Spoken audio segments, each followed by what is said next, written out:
Welcome into another episode of SportsBookReview.com's Major League Baseball show. I'm your host, Donnie Seymour. Usually, we have Jason Radowitz with us, but keep in mind, having a little bit of struggles there, some technical difficulties down in Kentucky. But also, people, know this. He was scheduled for a week of vacation, but tried to fight through it. Was obviously with us for a few days already this week, but just not able to actually be on camera. But he is in the struggle. He might be in the chat box rooting us on. And of course, a little privy to some information here. I do have his best bets and banker plays, which we will give out at the end of the show, as I will also. Thanks for tuning in to the show. Fun week so far, Monday through Thursday, been nice and profitable. Let's keep it going on Friday. You see me in red today, right here on SportsBookReview.com. Since we don't broadcast on Sundays, representing Tiger Woods today on his Sunday Reds. We're making it on a Friday. So some Sunday vibes right here on a Friday. Welcome into the show. Once again, this is the Major League Baseball show presented by SportsBookReview.com. 50 people already in the chat box. Do want to thank you for that. 11 thumbs up.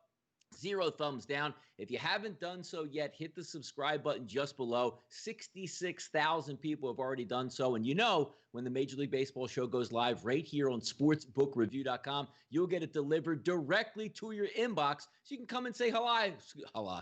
Come in and say hello to both me and Jason. But today, going to ride another solo mission. Second of the week here. Have no fear. We're all here. We're going to get it done. Welcome in. We have Philly Sports, Brock, Dan, Olivier, Mark, Jonathan, Cornelius, Sammy, Rhett, and Art. Here we go, baby. Let's get the show started. And as you guys know, we have a couple games that we already have picked out today, about 5 of them. We'll go over, we'll cap them there. Graphics department, nice and happy behind the scenes to post that stuff. Then we'll open it up to the floor. And if you have any questions, certainly run them by. I know Jason will probably pop in here and say hello. We'll have a good time. Adam Jones says, hey, Donnie, what's up? Abdul Alvarez says, good luck, everyone. Rhett Roberts, he colorblind. No, I'm not color. Look at all the color on the screen. Look, when you go through this now, we can shoot in 1080p and have a lot of fun, and it helps me out. Look, the face for radio improves as we get those cameras that are zeroed in 1080p. So let's have some fun and get after it today. Why don't we start right away with one of the games of the day after a fresh loss last night off of the Philadelphia Phillies. 5-4 victory last night. I actually thought that game would go over the total. I know Jason did as well. 953, 954, the New York Yankees and the Tampa Bay Rays. That's going to be Tanaka and Snell on the mound, the lefty. If we take a look at some ticket counts here, about 65% of the tickets coming in on the New York Yankees. And how about this? The line opens up Offshore Pinnacle at SBRodds.com. Right around a pick on -110. Still saying it -110. If we look at Chris opened up as a -115 favorite towards the New York Yankees. They now sit a little bit lower at -112 in the favor of the Tampa Bay Rays. If we go to the tail of the tape in this game and get some statistics, Tanaka on the season, he's only faced 13 batters. So very early in the year, as you know, before the season, got hit in the head with a line drive. I don't think it was in batting practice. I think it was one of those inter-squad scrimmage games with the New York Yankees. Now coming back, making his second start, only faced 13 batters. So not a lot to go off of, but outside of those 13 batters, I should say, from the 13 batters, a 5.78 xFIP. Strikeout percentage about 23%. Not going against the greatest hitting lineup, but if we take a look today, people, at the projected lineup for the Tampa Bay Rays, a lot of left-handed bats. Meadows is a lefty, Lowe is a lefty, Choi will be a lefty, Sasugo a lefty, Wendell a lefty, and also Kiermaier. So they're going to be able to throw a lot of left-handed bats at Masahiro Tanaka, but it's going to come down to the New York Yankees and what they are going to do at the plate today. If you think that Snell's going to have one of those MVP, Cy Young award-winning performances, well, then there's not really too much you can do. But from the New York Yankees perspective, if you're going to bet them, you're going to anticipate that 1 through 9 being pretty strong and maybe be able to wear out a pitcher like Blake Snell. Maybe he only goes 6 innings, and that leaves about 7, 8, and 9, which would be 3 innings for the overall bullpen. Snell, early in the season, he's faced 25 batters, has been really good. xFIP-wise at 2.81, striking out, no surprise, 36% of the batters that he's faced on the season. A walk percentage, a little bit high, around 8%. You want to see that a little bit lower, but still doing the job. If we look from a lefty perspective, batting against Snell, who is a lefty, he's really holding it down. He's only faced 5 left-handed batters in the season and handled them fairly easily. The right-handed bats have actually been able to get on base, a weighted on-base average of 480, and that leads you to believe what the Yankees are going to put up to the plate today. LeMahieu, Judge, Torres, Stanton, Voit, Sanchez, Hicks, Urshela, and Tauchman. Tauchman, the only lefty anticipated to be in the lineup, and he's 9th. So the first 8 batters in that New York Yankees lineup are going to be all from the right-hand side.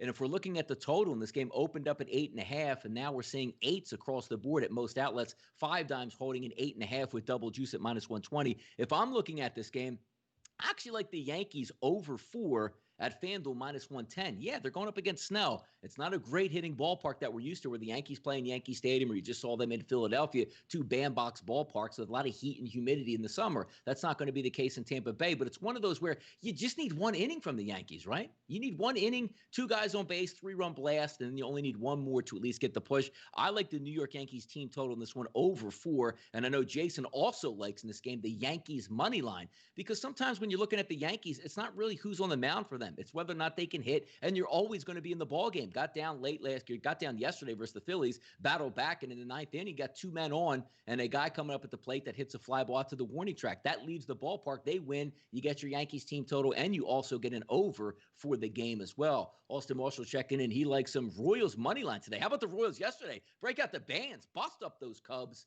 And if you followed and took the Cubs team total, work out so well. But yesterday, team total, I told you, it did work out well. It's Los Angeles Angels, huh? We had to wait till the 8th inning, sweat it out a little bit on an 0-2 pitch. Hey, never fear. 6 runs is here, and we got the W, so that worked out really well for us. Robin VFR12 says the Yankees is 3.5 team total. Hey, look, man, you get that up to it's 4 runs for the Yankees. You're going to get 9 full at bats here.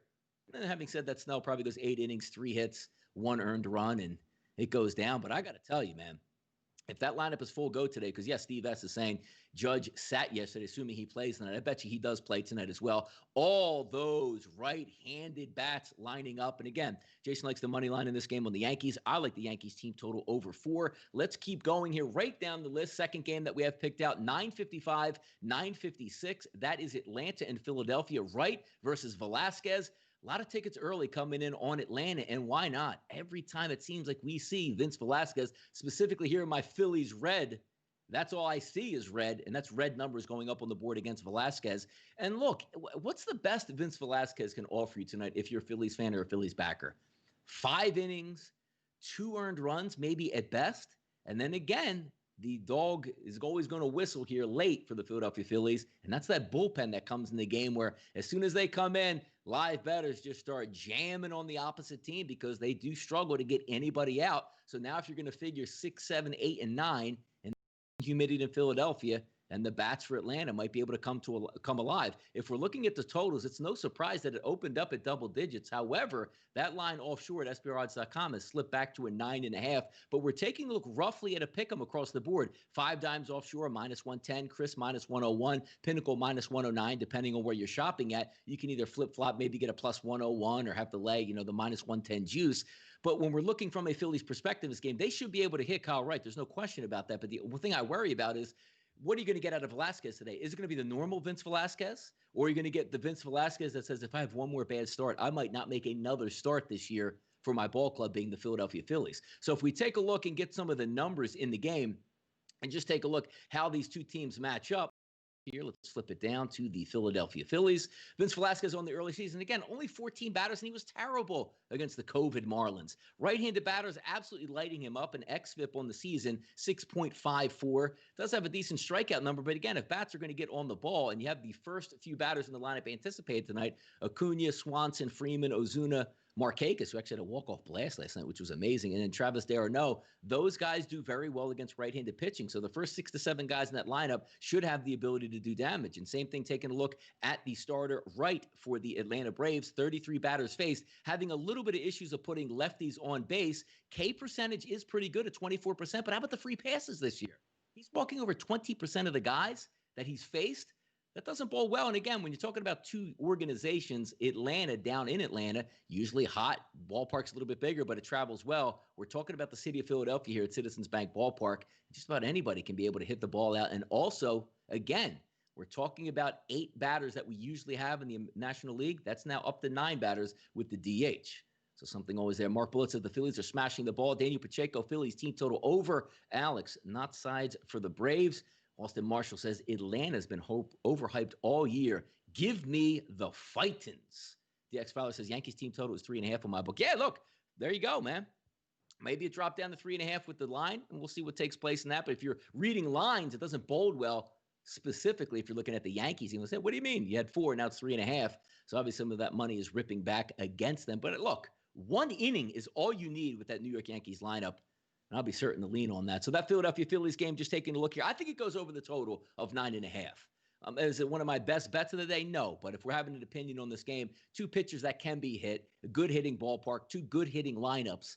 If both teams can get to that 4 to 5 run range, you're going to have a good shot at it. And even again, if you're going to extra innings at 3 to 3 or 4 to 4, really good shot that you can hit that double digits. I thought the Phillies and the Yankees should have hit double digits yesterday. I think the Phillies game does hit double digits today as well. 152 people watching in the chat box, 9 minutes in the show. We do thank you for that very much. If you have any questions there, reach out in the chat box. And it's hard when you do a solo mission here on these shows and you don't have a co-host or a couple of people on there. It's really hard to really stay on top of the chat box, especially when we get a couple hundred people in here. So I do appreciate you guys reaching out. I try to see as many as you can. We'll get through a couple of these games, then we'll answer some things in the chat box, and any questions that you have on any separate games, we'll hopefully be able to help you out and give you a nice little win, or at least some ways that we can point you in the right direction. Let's keep going here. How about this one? 967, 968. This is an 8-10 start on the East Coast here, and that is Cincinnati and Milwaukee. Bauer versus Lauer. Nice little rhyme.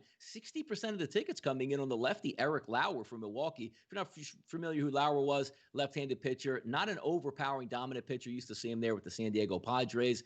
Favorite in this game was Cincinnati with Bauer. That's no surprise here. But the surprise thing is, if you open up at a 125 offshore Pinnacle, we're now sitting at a minus 111. Chris actually opened 5, identically sitting at minus 11, and also at 5 dimes, minus 11. So a nice little consensus here across the board. The total opened up at 8.5. And if we get into some of the numbers of this game between the Reds and the Milwaukee Brewers, boy, I don't know I thought the Reds would be able to hit yesterday. I thought the Reds would at least be able to put up a fight yesterday versus the Indians, but that wasn't the case. They really laid down and got hammered. Also in that game going back, the lineup that I thought was going to include Mike Moustakas did not include Mike Moustakas. But again, looking at tonight, he is in the anticipated lineup for the Cincinnati Reds. That might be able to give them a big boost. But if we take a look at the early season, Bauer has faced 47 batters for the Reds. 1.78 xFIP, which is outstanding. How about his K percentage out here? 42.6% of the batters he's facing aren't even getting the bat on the ball. That is incredible stuff. Walk percentage, 6%, right where you like it. And if we take a look at a nice even split between lefties and righties that he's facing, weighted on base average to lefties a 218, weighted on base average to righty is a 0.083 through 27 batters. And when I use the terms like weighted on base average, when you want to take a look at a regular, it's not really what the batting average is, because if you say, hey, 218 is a really bad batting average, or 280 or 300, right around that 320 number for a weighted on base average is usually the average in Major League Baseball. So anything south of that, the pitcher is doing a really good job at giving guys off base, and he's got a 218 and a 0.083. So is this one of those games that you want to look at and say, all right, well, Bauer's a righty. They can stack some left-handed bats, because looking at the anticipated lineup tonight for the Milwaukee Brewers, Sogard's a lefty, Yelich is a lefty, Smoke, Morrison, Narvaez, Gamble, and Holt. That's 7. They can roll 7 left-handed batters at Bauer tonight. But again, it's not so much of how many left-handed bats. You have to have decent left-handed bats. And early in the season, facing right-handed pitching, some of these lefties not doing the job. ISO's really low. Sogard, 0.095. Yelich. How about Yelich's ISO versus lefties? He's a lefty at a 0. 0 power coming out of that bat. So that's going to rule the roost if you're looking at saying, you know what? Even if Bauer's facing lefties, he should be able to mow down this lineup. Looking at Lauer, the lefty on the mound, how about his xFIP this year? 2.05, striking out 60% of the batters he's faced. But yet again, this is early. He's only faced 10 batters on the season, and he's doing a pretty good job. But hitting lefties seems to be what the Reds like to do. Castellanos has a 400 ISO, Votto 375, Suarez 222, Casali 600, and Senzel 375. So I'm looking at this game and saying, you know what? He got bit a little bit yesterday, and the Reds weren't ready to play. I think they might be able to scratch out some runs in this one. I'm going to go with the Cincinnati team total over 4 at minus 116 at FanDuel. Jason likes a little bit opposite of what I'm looking at, coming in with the Reds and the Brewers under 4.5 in the first 5 innings in this game. Sooner or later, the Reds got to be able to hit. And I'm thinking they might be able to do the damage tonight, because you're not looking at an overpowering left-handed pitcher Not a monster strikeout guy, and he's only faced 10 batters this year. But sooner or later, that Reds lineup, I believe, is going to wake up tonight. And we don't need a lot of runs. This isn't Coors Field where we need 10 runs to try to get a total. We only need to get the 4 runs for Cincinnati. I think they can do it. But Jason sort of going opposite of what I think in this game and going with the Reds Brewers under 4.5. So, hey, how about a 2-1 lead for the Brewers after 5, or excuse me, the Reds after 5, and then he wins that. Then we tack on some runs late with Cincinnati, get that 5 spot here. I think it's possible that we can do it. But we'll keep going here in the show, about 15 minutes in the show. Thank you for tuning in. 182 people watching live. If you don't see Jason here live, he is down in Kentucky, wedding this weekend. And also keep in mind, look, he tried to work through it here. This is a guy that was supposed to be on vacation, but was like, you know what? The people in the chat box need me. I'm going to try everything I can to jump in here and help out, but we weren't able to get the internet Wi-Fi worked out. So, hey, we'll go solo today, about a 40-minute show, wrap it up. But again, I do have all Jason's plays here, which we'll wrap up at the end of the show and give out some best bets and bankers. But that's my man who'll be back on Monday. RightSide and Radowitz, the detectives you need in Major League Baseball season to cash those tickets. Let's keep it going here, and we'll hit the Los Angeles Angels and the Texas Rangers. Shout out those Angels yesterday. Were you watching with me? Were you cheering along? Did you take the over 4.5?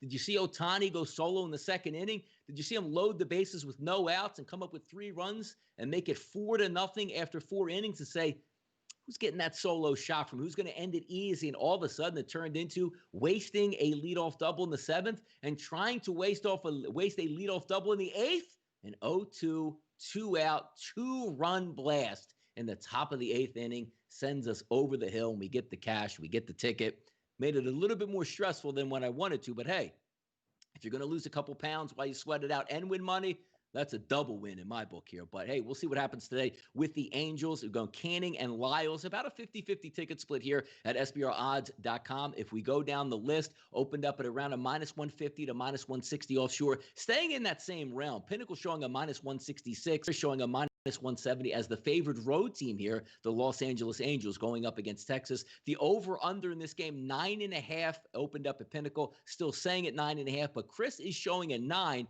and some other outlets across the board are also showing a 9 in this one. Now, also, you know what's funny about this? Usually these two teams heading down to Texas, you play an old globe life, outdoors, it's 95 degrees in Texas. These guys can bash it around, but a lot of new circumstances with their new ballpark that they have, which it's really not playing to an over. Now, some things that you might want to do, just a little bit of knowledge here, is there's a couple teams that do have retractable roofs. Typically, you can go to the actual website of the team and be notified or check in like an hour or two before the game to see if the roof is open. And you say, well, why would that matter, Donnie? You're talking about an air-conditioned environment that's probably like 73 or 74 degrees with no humidity during the day if they're playing the baseball game with the dome shut. When they open the dome, then you get the 85, 90, 95 degrees, and the ball bounces all over the place and rides the humidity. That's always key. I found myself so many times, the Milwaukee Brewers actually have a hotline that you can call before the game actually starts, and I've been known to call that at 10 a.m. for a 1 o'clock game and continually check to see if that roof is open, even going to some hashtag Brewers or This Is My Crew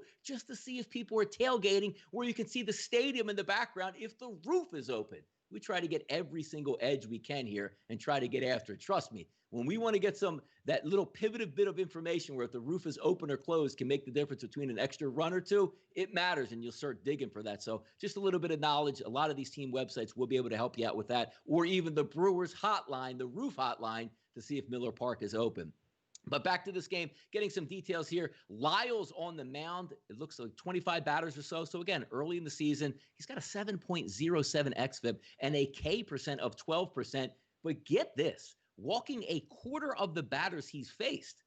You're talking about a lineup that's starting to hit with the Angels and everybody back healthy. Fletcher, Trout, Rendon, Ohtani, Upton, all right in a row. That's some batters that can certainly put up some runs, but also, is that going to be able to help in that dome environment in Texas? I think they'll be able to hit, because when we're taking a look at a right-handed pitcher like Lyles, there's a lot to like in this lineup. Fletcher on the season versus right-handed batters at 425 weighted on base average. Trout 444, Rendon 430. You even have guys at the bottom of the lineup coming through. Goodwin at 442 weighted on base average. Castro 363. these teams should be able to hit a little bit. Now, flipping it over to pitching, Canning is going to be on the mound for the Angels. His xFIP is a 477. If we look at his ground ball percentage, you'd like to see it a little bit better than 37%. That means roughly about half of the baseballs that he's pitching are ending up in the air, which, again, not really good when Joey Gallo's at the plate, maybe be able to. Struggling a little bit with right-handed batters, but not left-handed batters really handling them well. But the key is the lineup for the Texas Rangers and what they're doing at home. I mean, we're talking about ISO percentages here. Elvis Andrus has 26 at-bats versus righties this year. He's got a 0 ISO. Willie Calhoun, 0. Joey Gallo, 0.111. Todd Frazier, 0.100. Solak, 0. Chirino, 0. There's not a lot of power in these batters here today. So I'm going to take a look at, instead of going with an over with the Angels, which I rode yesterday, which really worked out well, I'm going to lean on going with the Los Angeles Angels run line in the first 5 innings, anywhere between minus 115 and 120. I think they'll be up after 5 innings. I think they'll be able to get to Lyles pitching, but I don't want to rely on them going overboard and really, saying, hey, why don't we just go with the team total over? They got to get 5 or 6 runs in order to cash that. I think they'll be up after 5 innings, whether it's 1-0, 2-1, or 3-2. It doesn't matter to me. Just put me up 1. I'm going to lean on the Angels on the run line today on the road, keeping up that nice streak and keeping those bats alive. Final game we'll go over before we open it up to the chat box for about the last 15 minutes of the show.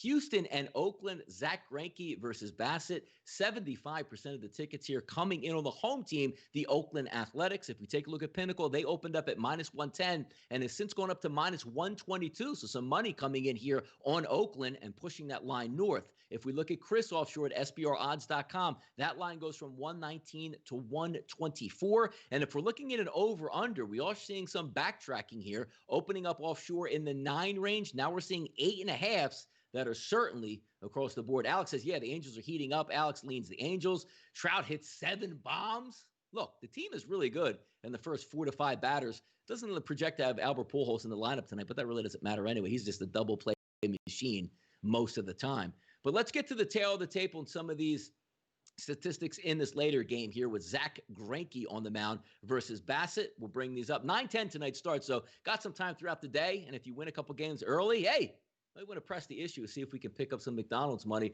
over the weekend. Greinke on the season, he's faced 46 batters. And actually 36 batters, 4.74 as an xFIP. Strikeout percentage a little bit low this year for Zach Greinke, only coming in about 16%, but he's done well against both righties and lefties, each getting 18 at-bats, weighted on base average 241 from the left-hand side and 212 from the right-hand side. If we take a look at how that matches up with the Oakland bats, usually when you see a lefty on the mound, you want to try to stack lefties in there. Not a ton of lefties that'll be in the lineup tonight. Matt Olson looks like Grossman as well as Kemp and Allen, but not a lot of power in this lineup. If we're taking a look at Zach Greinke, who's a right-handed pitcher, and early through the season, a lot of these guys have between 20 and 40 at-bats. We're taking a look at Mark Semien in the leadoff position. 40 at-bats versus right-handed pitchers, 0.077 ISO and a 238 weighted on base average. So if we just look at the guys that set the table, the first 3 guys in the Oakland lineup versus right-handed pitching this year, very weak ISO, 0.077 as we said with Semien. How about Laureano? 0.069, and Matt Olson is 0. And weighted on base average, just getting on base, and what you're doing with that 238, 307, and 240, not good here. You do have a decent middle of the lineup with Chapman and Canha that are hitting right pitching well, but after that, not a lot to love in this game from an Oakland perspective, at least from the plate. Now, Bassett's going to take the mound. He's been good, 38 batters on the season himself, 2.98 xFIP, nice K percentage, 31%, walk percentage below 3%, so he's striking guys out. He's not giving any free passes, and he's done well against both lefty and righty batters this year. 252 weighted on base average to lefties and a 226 weighted on base average to righties. But when we take a look at the lineup for Houston, it always looks good, doesn't it? Looks like we've got Tucker, Altuve, Bregman, Brantley, Gurriel, Correa, Reddick, Toro, and Maldonado estimated in here. I don't see Springer in the lineup tonight, but you have a nice middle stack here against right-handed pitching. Brantley, the lefty, 487 weighted on base average this year. Yuri Gurriel, 348. Carlos Correa, 440. And Reddick coming in at a 409. So that middle of the lineup might be able to do a little bit of damage in this one.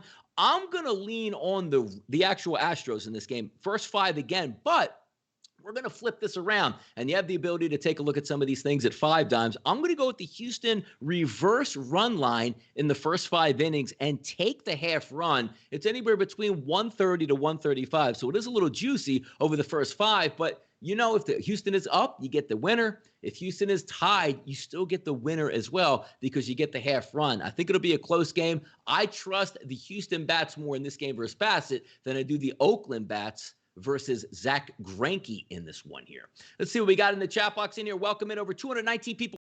24 minutes into the show, we'll open it up and go over some games here. So I'll try to backtrack and see what we have. Charles Duvall says, Greinke over 4 strikeouts. Why not? Why not? Not striking out a ton of guys this year, but hey, 4.5, just got to get to 5. So maybe 1 strikeout per inning seems doable to me.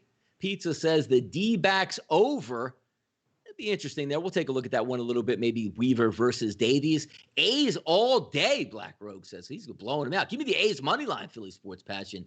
So we got some interesting differentiating thoughts here in the chat box. Thanks for tuning in again. 225 live SBR picks. If you haven't done so yet, hit that subscribe button. If you're watching live, we do thank you for that. If that button is red down there, if you're not doing your job, you're not keeping up the work, this is all free content that we do provide here. The only thing we ask is for your views and to come in the chat box and say hello and hit that subscribe button to get those notifications turned on when we go live with anything because, Flash is doing an unbelievable job with the soccer show. Jay Money's got the basketball show rolling, and obviously me and Jason holding it down here in Major League Baseball. And coming up soon, if you guys haven't seen, Gary and Chris got their own NCAA football show coming up in the fall. Going to be a lot of fun. The boys look great sitting side by side, and both myself and Kyle Proviance are going to be holding it down in the NFL. A lot of big things coming up. You don't want to miss out. So hit the subscribe button, that notification bell. Whenever we do anything here live on camera, you're going to get it delivered directly to your email box here. Robert Sias, can you repeat at the end your picks? We do every day, baby.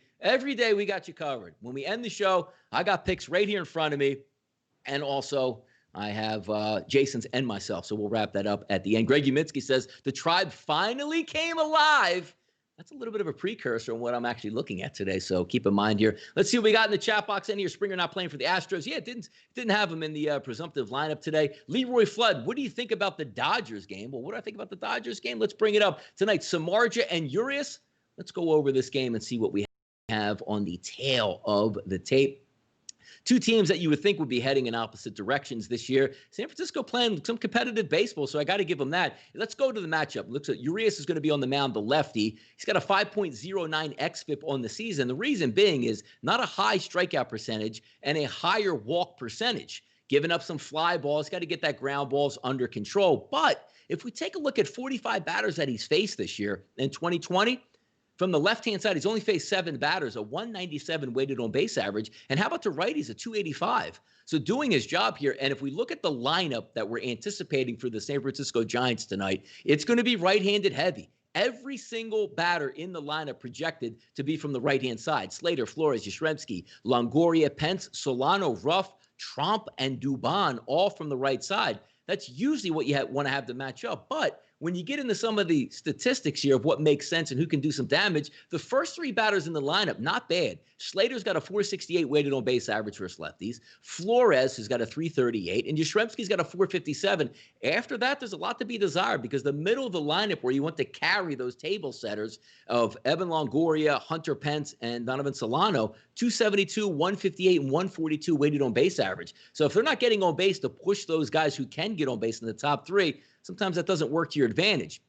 But I do like the fact that Jeff Samardzija is on the mound and is 6.27 xFIP in this game here, Leroy. If we look from the right-hand side, 393 weighted on base average, a 292 ISO to right-handed batters. Keep in mind, Samardzija is a righty. You get that nice even flow with the Dodger lineup, and it goes right through. Muncy, lefty. Betts, a righty, who's anticipated to be back in the lineup tonight. Bellinger, the lefty. Turner, the righty. Seager, the lefty. Peterson's a lefty. Pollock, a righty. Beatty, a lefty. And Will Smith, a righty. So when you go in the end of a ball game here and you got to keep your bullpen guy in for at least 3 batters, a lot of times you're hoping if it's a lefty, 3 lefties are coming up in a row, or righty, 3 righties are coming up in a row. That's not the case with the Dodgers. They go lefty, righty pretty much throughout the entire lineup, and they can do some damage late. And team launch angle, as we know, doesn't need a lot. They need 1 inning and a couple swings at a crazy launch angle to pop that over the fence. DJ Big Boss Donnie, what's up? What's up, DJ Big Boss? How's it going out there, my man?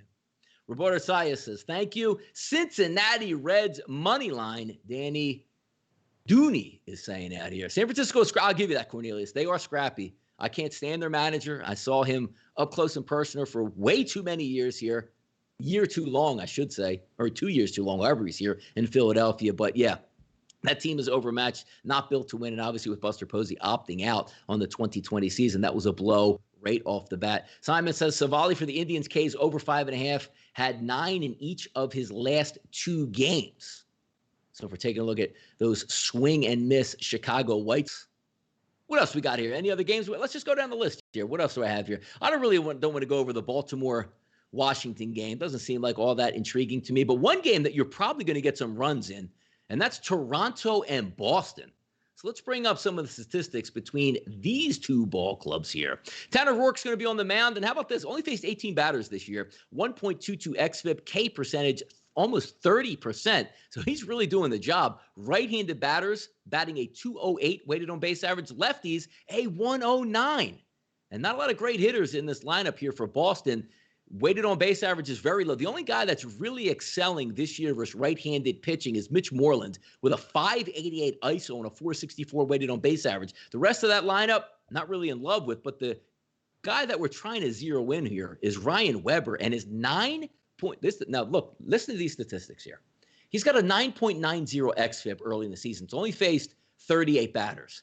But I've never seen this before. He's a starting pitcher in this day and age of team launch angle and swinging for the fences and swing between 2 strikes to when you strike out. He hasn't struck a batter out on the season. That is amazing. 38 batters have come up. Everybody has at least put the ball in play or walked. So if you're not striking anybody out and you're walking 19% of the batters that you face, that is absolutely outrageous. And how about his ground ball percentage? Very poor, 35%, so that ball is getting in the air. Look at his weighted on base averages between lefties and righties. 621 weighted on base average to lefties and a 4 righties.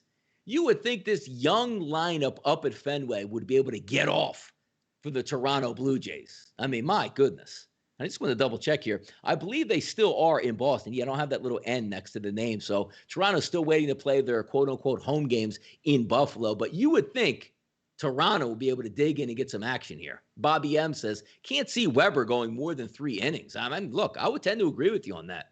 Scotty S., first time watching, good information. Thank you. Thanks, Scott. It's even better when my right-hand man is with me, Jason Radowitz.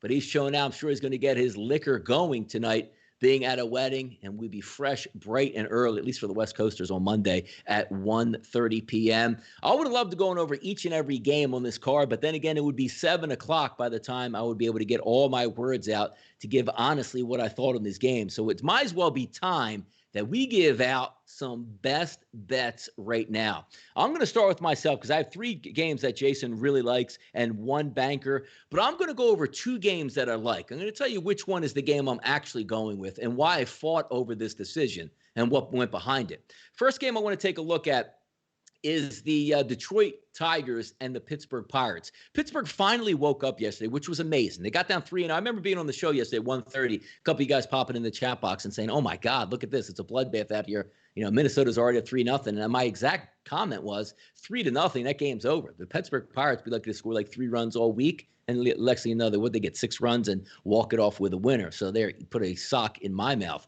Detroit and Pittsburgh today, Boyd and Kuhl. Now, not going to really cap the entire game, but I'll tell you what I actually liked in this game. And it comes from the Pittsburgh side.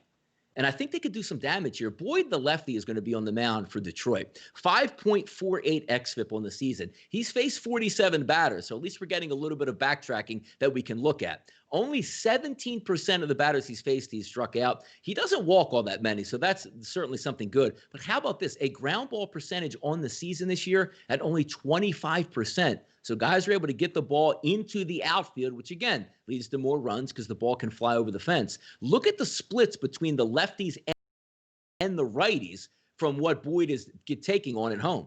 Or excuse me, at the plate. Weighted on base average to lefties, a 454. A weighted on base average to righties, a 398. And even though we know this Pittsburgh lineup is a lot of pop guns, their weighted on base average versus lefties on a short season is very good. Look at Newman, 654, Reynolds, 397, Evans, 347, Tucker, 499, Stallings, 423, Gonzalez, 412.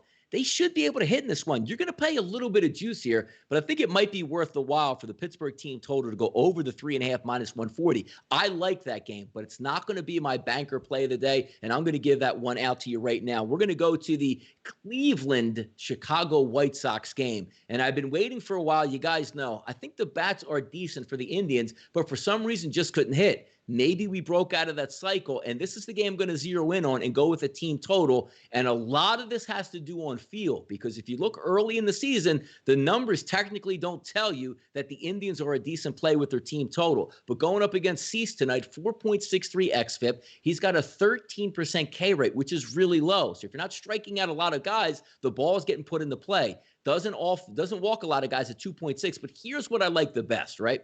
Because we know there's a lot of switch hitters in the Cleveland Indians lineup. Hernandez, Ramirez, Lindor, Santana, just to name a few. The first 4 guys in the lineup are switch hitters, but also able to throw additional left-handed bats because he's holding it down, Cease, from the right-hand side, but the left side on the season through 23 batters, a 525 base average, and an ISO of 455. Now, here's the even better part about that. To lefties this year, he's only striking out 4% of the lefties that he's faced. So I think the ball will be in play. So I'm going to make my banker best bet today on the Cleveland Indians team total over 4 minus 120 that I got at FanDuel this morning. But I got to tell you, that Pittsburgh Pirates team total 3.5 is looking really good, but I can only make one of those plays. I'm going to go with the Cleveland Indians in this one. I think they can actually, knock it around and get some runs. It was nice to see the dam break and watch the ball go out of the park and put up double-digit numbers against a pretty good Cincinnati team. I think it carries over today, and I like it also